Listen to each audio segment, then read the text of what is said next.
आज मालूम करेंगे कि आपका पार्टनर आपके बारे में क्या सोच रहा है। हमारे पास 2 डेक है, इसमें से कोई एक अपने लिए मुंतखब कर लें। सबसे पहले हम राइटर वाइट टैरोट का डेक देखते हैं और फर्स्ट कार्ड है हमारे पास क्वीन ऑफ वाइंड और सेकंड कार्ड है एग ऑफ सॉर्ड। आपका पार्टनर आपके लिए बहुत ज़्यादा बेचैन हुआ है और सबसे बड़ी बात, आपसे कुछ तवक्कुआत उसकी वाबस्ता है, कुछ डिमांड कर रहा है। आने वाले वक्तों के अंदर आपके लिए बेहतरी के आसार रूनुमा होंगे। सेकंड, हम विजनरी कार्ड जिन लोगों ने मुंतखब किया था डेक, हम उनकी रीडिंग करते हैं।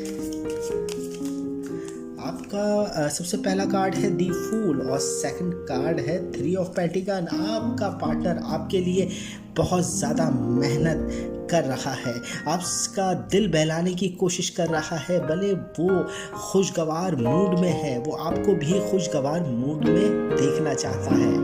आपका पार्टनर